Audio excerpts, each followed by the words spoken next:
तो बच्चों, आज हम क्लास 11th बायोलॉजी का पहला चैप्टर द लिविंग वर्ल्ड पढ़ने जा रहे हैं। आज का हमारा पहला टॉपिक है व्हाट इज़ लिविंग वर्ल्ड, जीव जगत क्या होता है। All living organisms on earth form the living world. पृथ्वी पर रहने वाले सभी छोटे बड़े जो भी जानवर होते हैं वो मिलकर जीव जगत बनाते हैं, यानी कि लिविंग वर्ल्ड बनाते हैं। इंक्लूड्स बायोडाइवर्सिटी यानी variety of life forms. Biodiversity का मतलब होता है इसमें जीवन के अनेक रूप शामिल होते हैं। Basic of ecology and taxonomy. Ecology का मतलब यह होता है कि जीव एक दूसरे और अपने पर्यावरण से कैसे जोड़ते हैं। लेकिन टैक्सोनॉमी का मतलब ये होता है कि जीवों की पहचान करने के लिए उन्हें अलग अलग रूप में बांटा जाता है। अगला हमारा टॉपिक है characteristics of living organism. Characteristics का मतलब होता है लक्षण। पहला हमारा पॉइंट है growth. Living organism grow by cell division. जो लिविंग ऑर्गेनिजम्स होते हैं वो सेल डिवीजन के कारण ही उनकी ग्रोथ हो पाती है।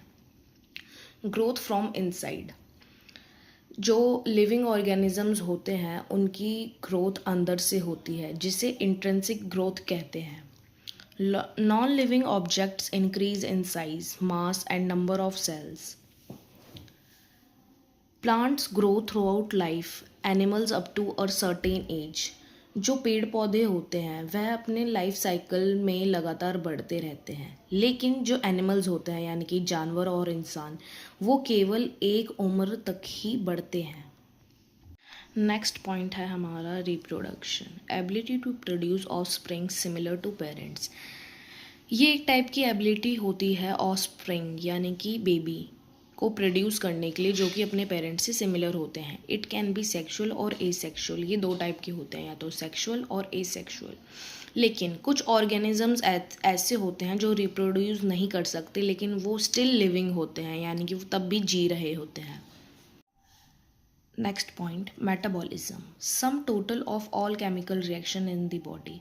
हमारी बॉडी के अंदर जितने भी केमिकल रिएक्शंस होते हैं उन सबको मिलाकर हम उसे मेटाबॉलिज्म कहते हैं।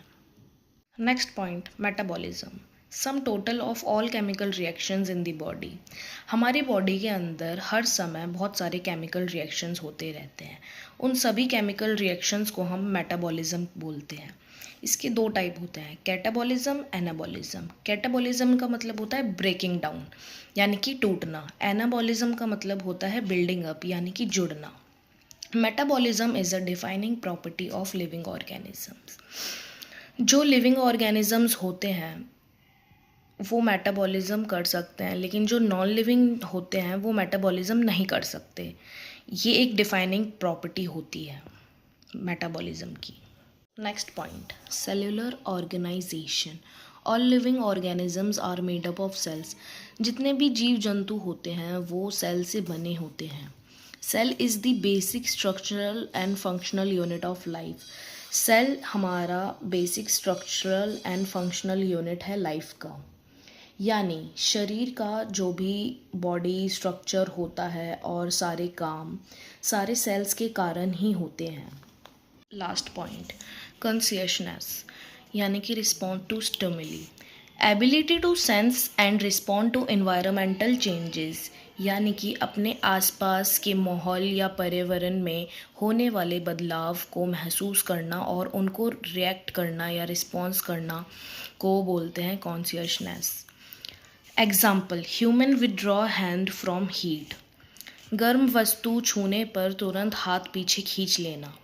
या फिर प्लांट्स बेंड टुवर्ड्स लाइट, यानी कि सूरज की रोशनी की तरफ झुक जाना। जैसे सूरजमुखी या फूल वो सूरज की तरफ देखकर बेंड हो जाते हैं। आज के लिए इतना ही। अब हमारा next topic diversity in living world है, ये हम कल पढ़ेंगे।